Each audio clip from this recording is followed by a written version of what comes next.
주신 말씀은 히브리서 12장 10절과 11절 두 절의 말씀입니다. 히브리서 12장 10절과 11절 말씀입니다. 히브리서 12장 10절과 11절 두 절 말씀을 우리 한 목소리로 함께 봉독합니다. 그들은 잠시 자기의 뜻대로 우리를 징계하였거니와 오직 하나님은 우리의 유익을 위하여 그의 거룩하심에 참여하게 하시느니라. 무릇 징계가 당시에는 즐거워 보이지 않고 슬퍼 보이나 후에 그로 말미암아 연단받은 자들은 의와 평강의 열매를 맺느니라. 아멘. 오늘도 우리 주님과 함께 하루를 시작하시는 우리 모든 성도님들, 하나님께서 하늘의 크신 은혜와 평화 가득 부어주시길 주님의 이름으로 간절히 기원합니다. 오늘 본문의 말씀을 통해서 징계가 거름이 되다, 이런 제목으로 함께 은혜 나누도록 하겠습니다. 우리 예수님께서 하나님께로 가는 길을 활짝 열어주셨습니다. 우리는 그저 참 마음과 온전한 믿음으로 담대히 주 앞에 나아가면 될 일입니다. 우리 마음을 잘 지키고 우리 믿음을 잘 지키는 것이 이제 신앙생활에서 가장 중요한 일입니다. 그러나 우리가 살고 있는 이 세상은 불완전한 세상이요, 또 험한 세상이요, 여전히 악이 횡행하는 세상입니다. 우리 믿음을 지킨다는 것이 때로 말처럼 쉽지 않을 때가 있습니다. 눈앞에 보이는 현실, 눈앞에 보이는 절망스러운 일들 때문에 믿음의 회의가 생기고 의심이 생길 때가 많이 있습니다. 모세, 출애굽 이스라엘 백성들 앞에는 큰 홍해가 가로놓여 있었지요. 또 여호수아와 이스라엘 백성들 가나안 땅 입성을 앞두고는 여리고성이 있었습니다. 견고한 성이 있었죠. 그런 인생의 큰 장애물 앞에서 때로 믿음이 흔들릴 수 있지요. 그러나 믿음으로 주 앞에 끝까지 견디고 인내하면 홍해 바다가 갈라지고 여리고성이 무너졌잖아요. 특별히 여리고성이 무너질 때 우리 하나님께서 그들에게 뭐라고 명하셨냐면 이 성을 너희에게 이미 넘겨주었다. 과거형으로 그렇게 말씀하셔요. 그러니 너희는 안심하고 그저 내가 말하는 대로 여리고성을 주변을 돌다가 마지막 날 나팔을 울리고 또 꽹과리를 치고 또 항아리를 깨어 부수므로 그냥 아무런 싸움과 전투도 하지 않고 여리고성을 정복했단 말이죠. 그런 것처럼 믿음을 어떤 상황 속에서도 견고히 지키는 것이 중요한데 그것을 오늘 히브리서 기자는 인내라는 말로 표현하고 있습니다. 12장 1절을 한번 보겠습니다. 이러므로 우리에게 구름같이 둘러싼 허다한 증인들이 있으니, 여기서 말하는 증인들은 믿음의 증인들을 말합니다. 모든 무거운 것과 얽매이기 쉬운 죄를 벗어버리고 인내로써 우리 앞에 당한 경주를 하며, 우리 믿음의 선진들의 특징을 보니까 그 믿음을 지키기 위해서 인내했다 표현하고 있습니다. 그들 앞에도 역시 무거운 것들이 있었어요. 인생의 무거운 짐, 우리를 짓눌러서 자꾸 낙담하게 하고 때로 자꾸 주저앉게 만들고 싶고 또 포기하고 싶게 만들어지는 일들이 우리에게 끊임없이 찾아올 수 있다는 겁니다. 그리고 얽매이기 쉬운 죄가 있어요. 믿음을 지키려고 애는 쓰지만 여전히 다 벗어버리지 못했던 옛 죄의 본성들, 옛 잘못된 생활 습관들, 또 여전히 다 가시지 않은 부정적인 생각들, 이런 것들이 우리를 계속 사로잡고 우리 발목을 붙잡는단 말이에요. 근데 그런 상황에도 불구하고 믿음을 잘 지킨다, 내 마음을 주께로 드리기 위해서 주님께 집중한다, 이것이 쉬운 일 아니지만 그 일을 감당하려고 하는 마음의 자세를 인내다, 히브리서 기자는 이렇게 표현합니다. 그래서 믿음과 인내는 서로 쌍으로 그렇게 우리가 함께 받아들여야 되고 같이 마음에 품어야 될 태도라고 할 수 있습니다. 우리 하나님께서 우리를 향해서 사랑하시고 구원하실 때 인내로서 사랑하시잖아요. 오래 참음으로 사랑하시잖아요. 돌아올 때까지, 하나님이 어떤 분인지를 깨달아 알 때까지, 하나님의 마음을 온전히 받아들이고 그의 사랑을 수용할 때까지 오래 참으시잖아요. 더군다나 또 이 마지막의 때, 예수 재림의 때를 지연시키시잖아요. 왜요? 한 사람이라도 더 구원하시려고, 주께 돌아오게 하시려고. 그러니까 주님도 우리에게 오래 참으셨단 말이에요. 우리도 주 앞에 어떤 믿음을 드려야 되느냐? 오래 참는 믿음, 인내하는 믿음을 보여드려야 됩니다. 이 인내의 완결판 누구이십니까? 예수 그리스도예요. 그래서 12장 2절에서 이렇게 얘기합니다. 믿음의 주여 또 온전하게 하시는 이인 예수를 바라보자. 그분은 어떤 분입니까? 그 앞에 있는 기쁨을 위하여 십자가를 참으사 부끄러움을 개의치 아니하시더니 하나님 보좌 우편에 앉으셨느니라. 인내하는 믿음의 근본 원리는 예수님을 바라보는 일이라는 거예요. 그분의 생애를 찾고 묵상하는 일이라는 거예요. 그분이 어찌 생활하셨고 어떤 말씀을 우리에게 주셨고 그분이 사는 내내 또 제자들과 함께하는 내내 우리들 곁에 가까이에서 하나님 나라를 보여주시는 내내 어떻게 행동하셨는지, 십자가를 어떻게 감당하셨는지 그걸 묵상함으로써 우리가 우리의 인내를 다할 수 있다. 히브리서 기자는 이야기합니다. 우리 예수님만큼 인내하신 분이 어디 있냐고요. 그분은 십자가를 부끄러움을 개의치 아니시고 십자가를 참으셔서 마지막까지 사랑의 길을 포기하지 않으셨어요. 그 길을 포기했다면 누구도 여기서 구원받을 사람이 없습니다. 주님이 마지막까지 포기하지 않으시고 그 십자가의 무거운 짐을 다 감내해 내셨기 때문에, 담당해 내셨기 때문에 우리가 구원을 받았잖아요. 그러니까 우리 인내의 표본이 예수님께 있다는 거예요. 주님 바라보면 주님의 힘과 능력과 그 사랑의 감격으로 우리도 인내의 믿음을 이어갈 수 있다. 이렇게 표현하고 있습니다. 그렇게 인내하는 사람들에게 나타나는 특징 3절입니다. 너희가 피곤하여 낙심하지 않기 위하여 죄인들이 이같이 자기에게 거역한 일을 참으신 이를 생각하라. 우리가 인내하고 낙심하지 않기 위해서는 우리 주님께서 죄인들을 위해서, 우리처럼 연약한 이들을 위해서 쉽게 흔들리고 때로 쉽게 넘어지고 유혹에도 너무 잘 넘어가는 우리를 위해서, 우리가 뭐라고요? 우리가 때로는 하나님 앞에 배반도 할 때도 있고 그냥 하나님을 새까맣게 잊어버리고 때로는 하나님을 원망할 때도 있는데, 이렇게 어리석고 때로 무지한 우리를 위해서 오래 참으셨잖아요. 그것 생각하면 우리도 믿음의 인내를 다할 수 있다. 히브리서 기자가 우리에게 이야기하고 있습니다. 그러면서 인내하려면 4절 너희가 죄와 싸워야 된다 이렇게 표현합니다. 인내하는 믿음을 갖는다면 죄를 경계할 필요가 있다는 거예요. 죄는 뭘 뜻하냐면 뭐 하나하나 우리가 법규를 위반하는 그런 자범죄를 의미하는 것이 아닙니다. 죄라는 건 하나님과 이 분리 상태를 의미해요.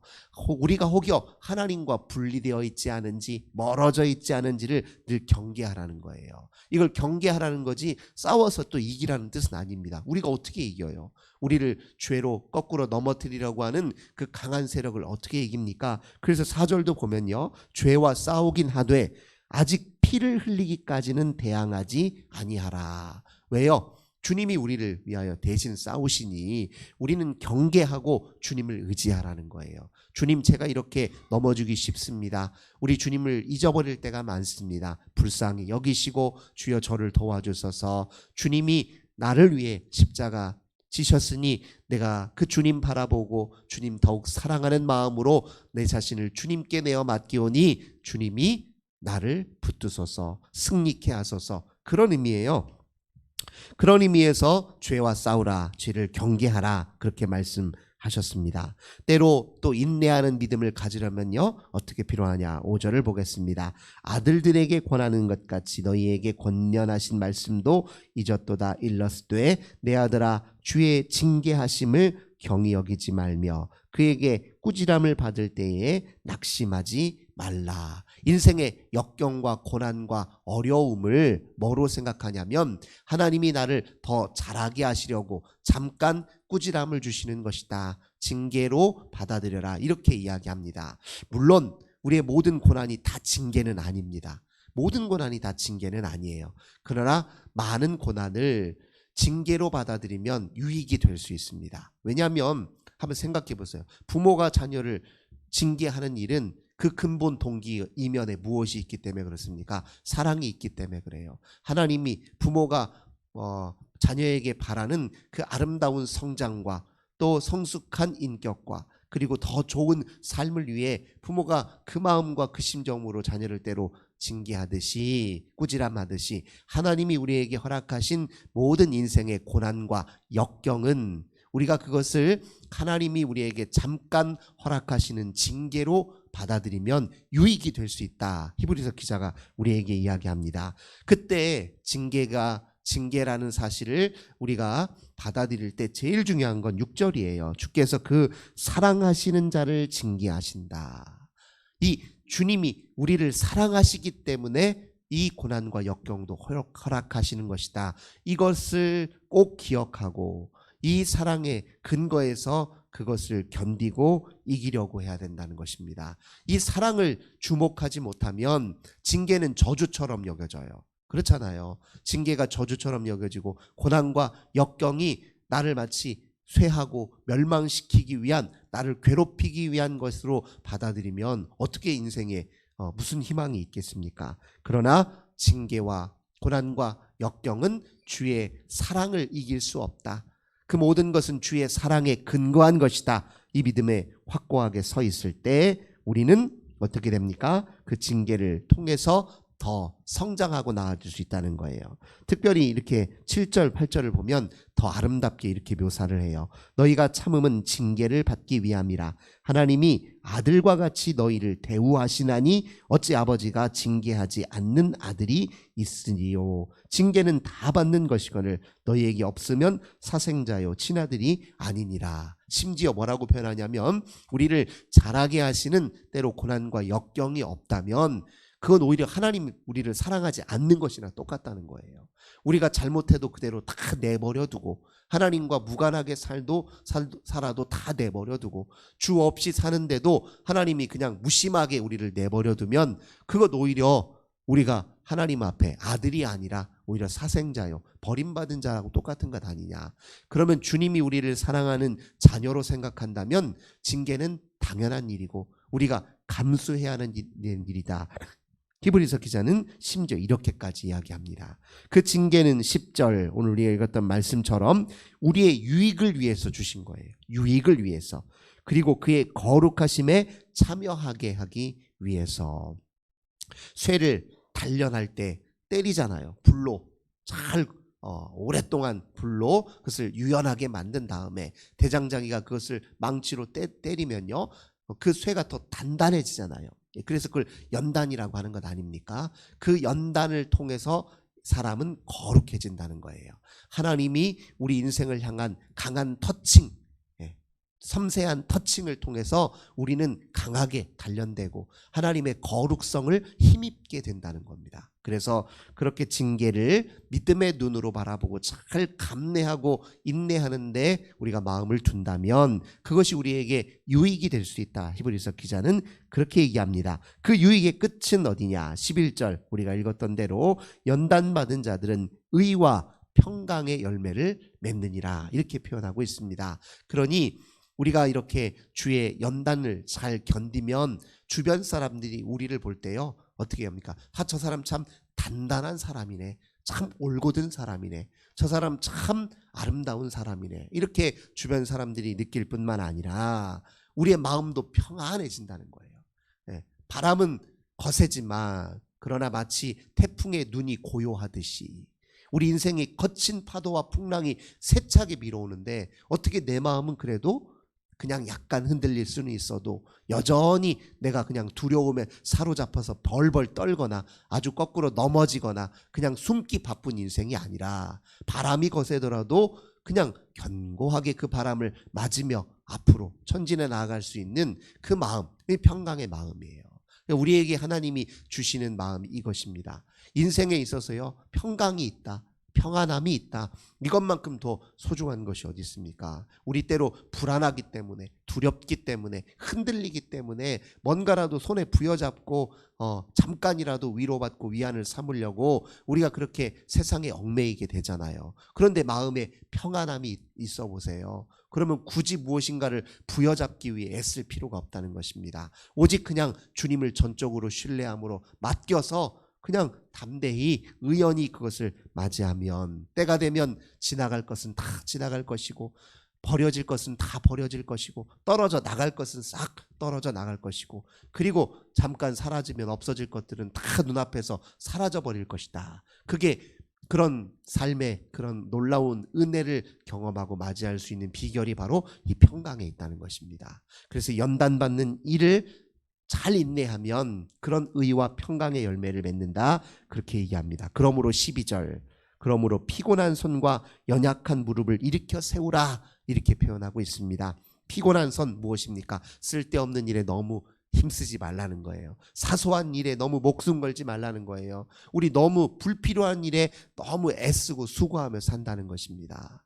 그러니 우리가 좀 더 중요한 일, 우선적인 일 이게 무엇인지를 잘 분별해야 된다는 거예요.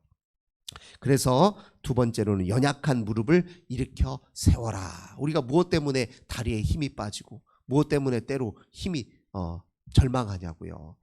하나님도 아닌 것에 목숨을 내어놓듯이 열심을 내기 때문에 다리가 연약해지는 것 아닙니까? 주 안에 주의 임재 안에 굳게 서라. 믿음 안에 굳게 서라. 말씀의 기초 위에 굳게 서라. 이제 그런 의미를 가지고 있습니다. 그래서 너희 발을 곧은 길로 만들어 저는 다리로 하여금 어그러지지 않고 고침을 받게 하라.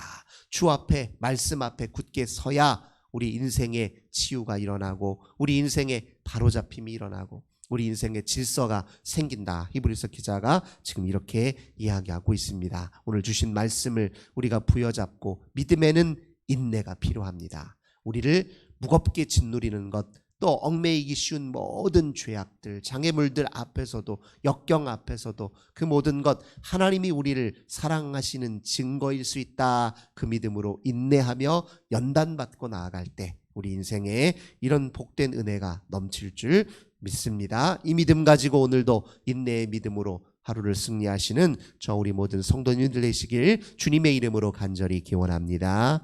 좋으신 주님 감사드립니다. 징계가 우리 인생의 걸음이 되고 그것이 우리의 성장으로 이어지고 거룩함으로 이어지고 의와 평강의 열매로 이어진다. 히브리서 기자를 통해서 다시 한번 일깨워 주시니 감사드립니다. 당장에는 힘들고 어떻게 될 것 같지만 그러나 주의 사랑을 굳게 믿고 의지하여 두 발을 주의 말씀에 믿음의 기초 위에 견고히 세우면 그 모든 것이 우리에게 유익이 된다. 깨닫고 경험하고 간증하는 저희들 다 되게 하여 주옵소서. 오늘도 우리 하나님 앞에 간절히 중보하는 것마다 우리 하나님 응답하여 주옵소서. 주 예수님의 이름으로 간절히 기도드립니다. 아멘. 오늘도 우리 환우들을 위해서 우리 가정의 자녀들을 위해서 우리 교회와 나라와 민족을 위해서 기도하겠습니다. 좋으신 주님 감사합니다. 주 앞에 기도하며 하루를 시작합니다. 저희들 연약합니다. 주님 붙잡아 주소서. 주님